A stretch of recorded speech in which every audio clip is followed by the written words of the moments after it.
What's cooking, everybody? Dave Altizer here with Kinotika. Today we are talking about the much anticipated and amazing camera, the A7R III.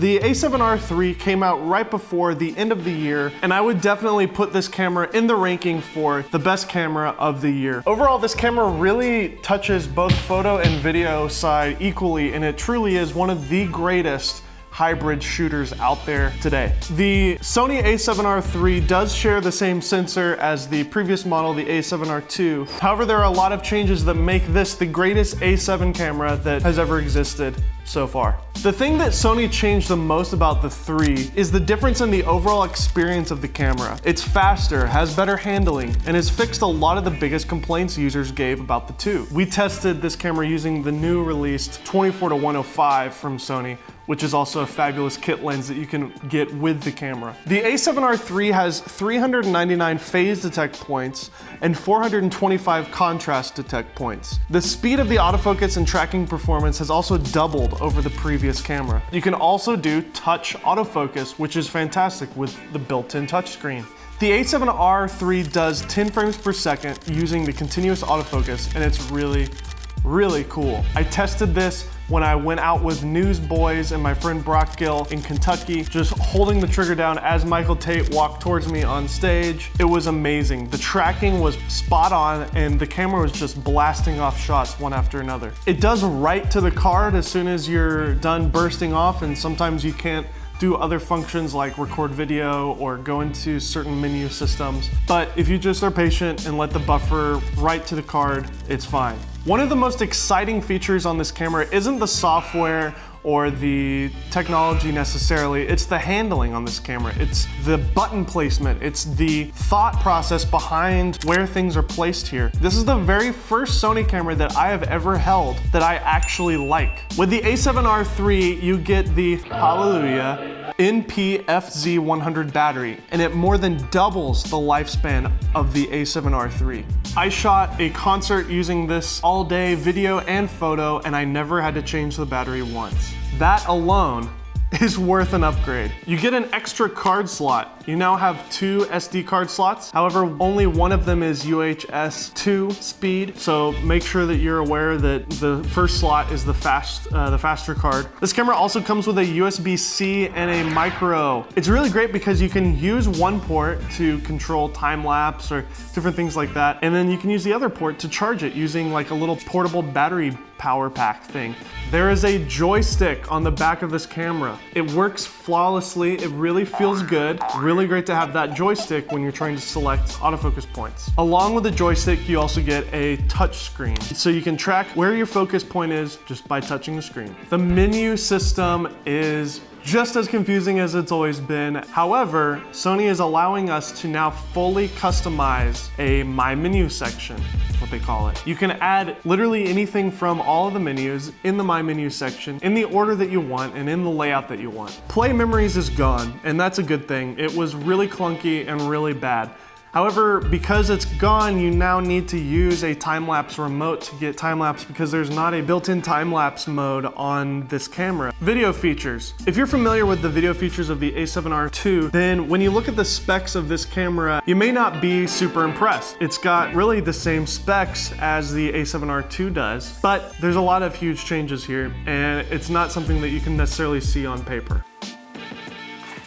I don't see it. First off, you get S-Log3 in camera, so it brings this camera up to speed. The A7R II suffered with having really soft images in full frame mode in particular, much softer than the Super 35 mode.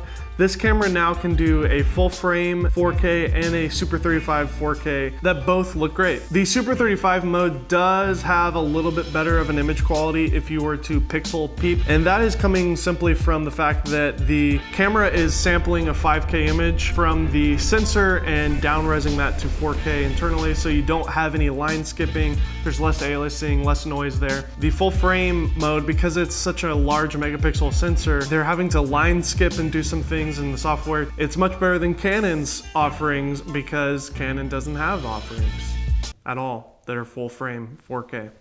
Why, Canon? Why? There isn't 4K at 60 frames here, unfortunately.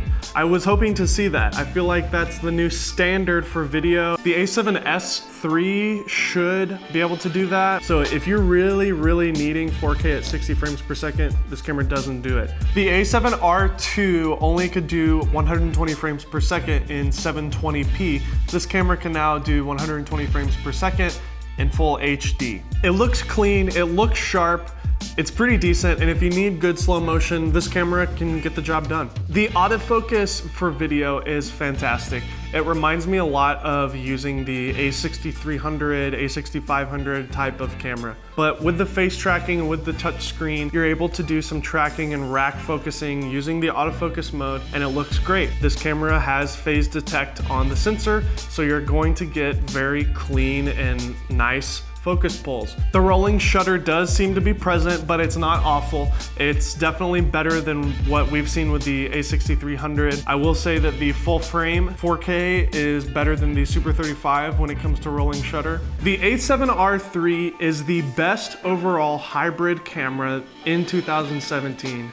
Period. If you're a full-time photographer looking at getting into mirrorless for the first time, you're sick of the lack of innovation on Canon and Nikon's side, the A7R III is the first camera that I would highly recommend to you to enter into this mirrorless world. The image quality is fabulous. The color science is actually good on a Sony camera. The autofocus system for both photo and video blows my mind. Being able to mount this 50mm Summicron Leica M from 1964 that I inherited from my great uncle is amazing. Having focus peaking in my viewfinder to check focus using a manual lens is fantastic. I could never nail manual focus using a DSLR.